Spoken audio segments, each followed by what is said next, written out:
హిమవంతుడి పుత్రిక కనుక హైమవతి అయింది.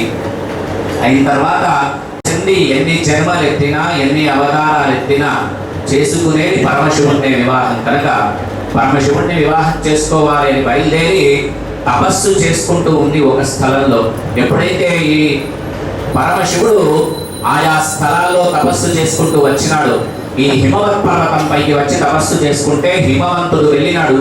వెళ్ళి ఆయా స్థలాల్లో చేసుకునేటువంటి నీకు ఉపచారాలు చేయడానికి నేను నా కూతురుతో సహా కొంతమంది సేవకులను పంపిస్తాను అంటే అప్పుడు పరమశివుడు చెప్తాడు, సేవకులు ఎవరు వద్దు, ఆ వెంబడే గణం అంతా ఉంది, రుద్రగణాలన్నీ నాతోటి ఉన్నాయి, నాకు సేవ అవసరం లేదు, నేనే మీ స్థలంలో తపస్సు చేస్తున్నందుకు మీకు ఏదైతే సమాచారం లేకుండా ఇక్కడ నేను తపస్సు చేస్తున్నాను అంటే సాక్షాత్తు పరమశివుడివి, నా అనుమతి నీకు అవసరం లేదయ్యా, చేసుకోమంటే అక్కడనే చేసుకుంటూ ఉన్నాడు.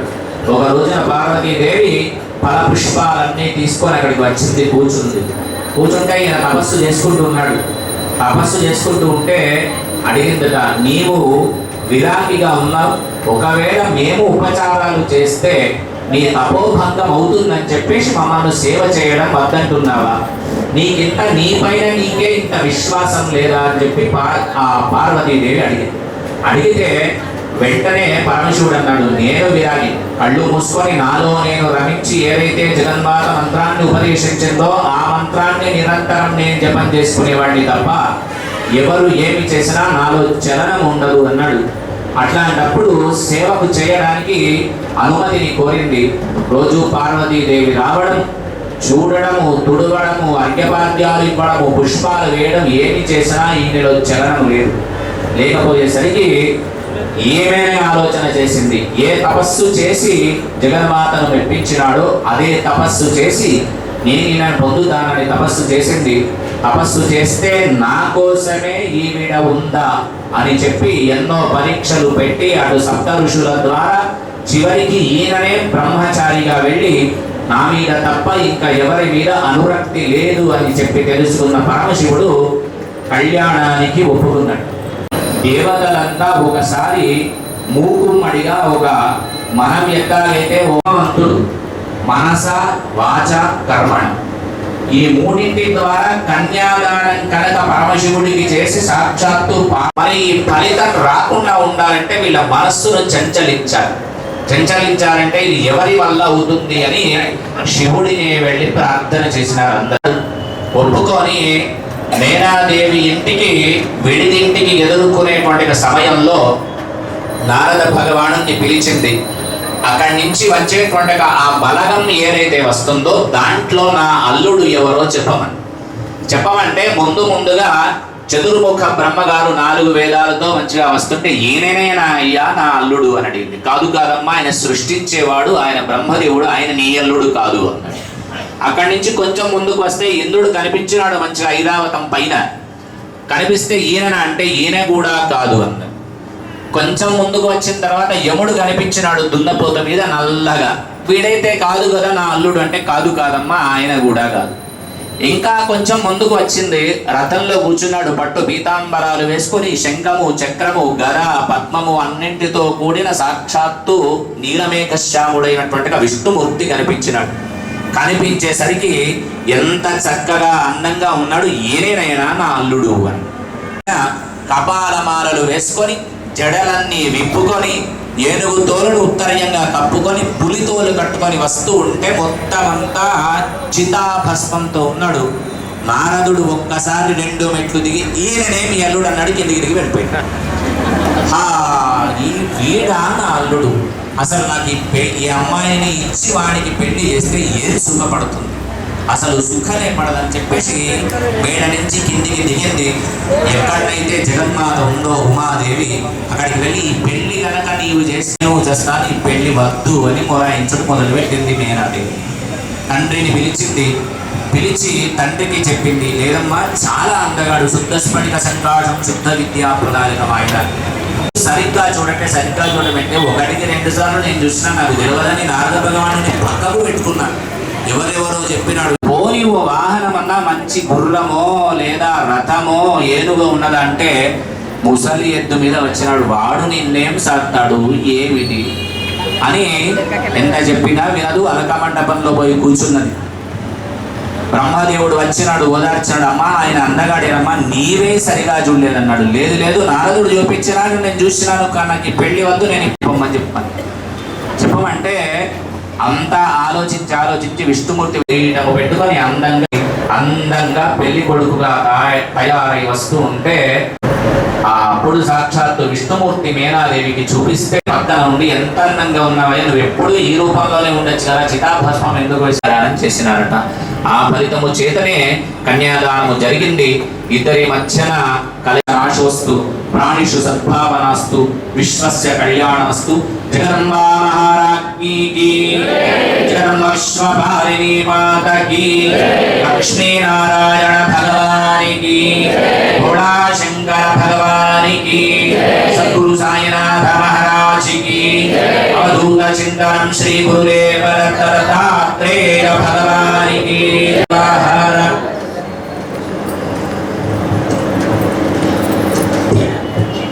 శ్రీమాత్రే నమః. దేవి వైభవాన్ని 7 రోజులు మనకి మొట్టమొదటిగా మనము షిరిడి సాయినాథ దేవాలయం యొక్క కమిటీ వారి సౌజన్యంతో మనం నిర్వహించుకున్నాము. ఇటు మహత్ కార్యక్రమానికి శ్రీ శ్రీ శ్రీ పుల్లూరు నారాయణదాస్ గారి దివ్యాశీస్సులను సమర్పించాలని కోరుకుంటున్నాను. మారావారి కుటుంబ పక్షాన. జయ శ్రీమన్నారాయణ జయ జయ శ్రీమన్నారాయణ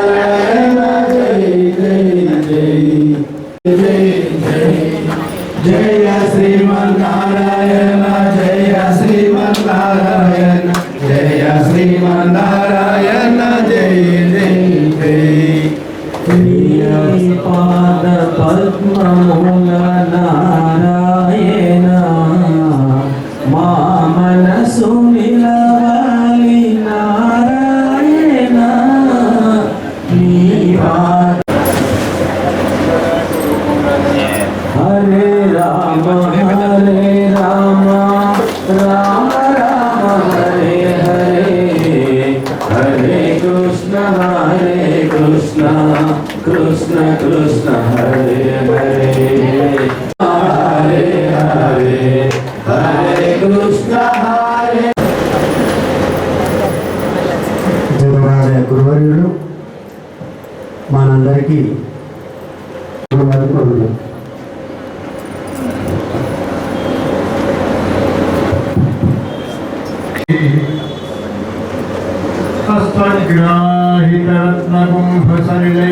హస్తగ్రాహితరత్నకుంభసలిలైరసిచ్యమానం సదాః హస్తాగ్రీర్వరదాన్ని అందరికీ ఆకర్ణాంతం అందించే కృపచేత నిలిచినటువంటి యొక్క అమ్మవారిని సత్కాలక్షేపం ద్వారా మనందరినీ కూడా ఆనందింపజేస్తున్నటువంటి యొక్క మన విష్ణు శర్మను స్వాగతిస్తూ అమ్మవారి యొక్క వైభవం ద్వారానే స్వామివారు ప్రకాశిస్తారు అని మనకు ఎక్కడ తెలుస్తుందట అంటే తిరుమల క్షేత్రంలో తెలుసు. ఒక 2,000 సంవత్సరాల క్రితం తిరుమల ఆలయంలో స్వామికి అనేకమైనటువంటి యొక్క ఆరాధనలు, అర్చనలు, అభిషేకాలు, మంత్ర అనుష్ఠానాలు. తిరుమల క్షేత్రం అంటే ఒక మంచి బ్యాంకు లాంటి. చేసిన మంత్రం ఎవరైతే అనుష్ఠానాలు జపాలు చేస్తుంటారో వాటిని మన దగ్గర ఉంచుకోవడం అంత క్షేమం కాదు. ఓ 10,000 జపం చేసామనుకోండి, ఎవరినో వాడిని తీటామనుకో, ఈ 10,000 జపం పారిపోతుంది. వాడిని చేసిన పాపాలు మనం ఎత్తిని కొట్టుకుంటుంది. మరి ఏం చేయాలి అంటే ఆ మంత్రశక్తిని భగవంతుని యొక్క పాదాలలో ఉంచాలి అని చెప్తుంది. బాగా డబ్బుంటే ఏం చేస్తాం, మనం రక్షించుకోలేం, సంపాదించగలమే కానీ దాన్ని రక్షించుకునే శక్తి మనకు లేదు కనుక దాన్ని ఎక్కడో బ్యాంకు లాంటి దానిలో పెడతారు. అలాగే తపోధనం అని పేరు. అనే ధనాల కంటే గొప్ప ధనం ఏంటంటే తపోధనం. తప్పించడం ఎవరి గురించి? కొందరు ధనాన్ని గురించి తప్పిస్తుంటారు, కొందరు పిల్లల్ని గురించి తప్పిస్తూ ఉంటారు, కొంతమంది కీర్తి గురించి తప్పిస్తూ ఉంటారు, కొంతమందికి మరో దాని గురించి తప్పిస్తూ ఉంటారు. కానీ మరి ఇవన్నిటికీ కూడా మూలస్థానం ఏంటి అంటే కృతజ్ఞత. రాత్రి బాగా నిద్రపోయినా, తెల్లారైతే లేచా. పక్షస్థలంలో మీరు గమనించండి, గుండ్రగా 2 దండాలు ఉంటాయి పక్షస్థలం. ఒకటి శ్రీలక్ష్మి, రెండవది వ్యూహలక్ష్మి. ఈ వ్యూహలక్ష్మికి ఆశ్వీజ మాసంలో ఒక ప్రత్యేకమైన పూజ ఉంటుంది. లక్ష్మీ నారాయణ ఆరాధన అంటారు. మన లక్ష్మీదేవిని పూజిస్తే ఆ లక్ష్మీదేవి నారాయణమూర్తిని పూజిస్తుంది. ఎలా పూజిస్తుందండి అంటే మనకు చాలా అక్కడ ఉండే అర్చకులు అనుకోండి, అక్కడ ఉండేటువంటి పెద్దలు, అక్కడ ఉండేటువంటి కమిటీ వాళ్ళు, అక్కడ ఉండే వాళ్ళు మాత్రం చూడలేదు. సామాన్యమైన జనానికి ఆ దర్శనం అందుబాటులో లేదు. చాలాసార్లు అక్కడ సేవించడం జరిగింది. ఎలా చేస్తారు అంటే చక్కగా గులాబీ పువ్వు యొక్క వెనక తొడమే తీసేస్తారు. తీసేస్తే రేగులు రాలిపోతుంది. దానికి కొంచెం మంచి పరిమళం అద్దుతారు, గంధం. అది అక్కడ శ్రీ సూక్త నామాలు అని ఉంటాయి. నాకు లక్ష్మీ అష్టోత్తరంలో ప్రకృతి వికృతి విద్య అన్నట్టే ఆ శ్రీ సూక్త నామాల చేత ఆ ఒక్కొక్క పువ్వును ఆ వక్షస్థలానికి విసురుతారు. లభించడం నిజంగా మన అదృష్టం, జీవన లక్ష్మి. అంతకు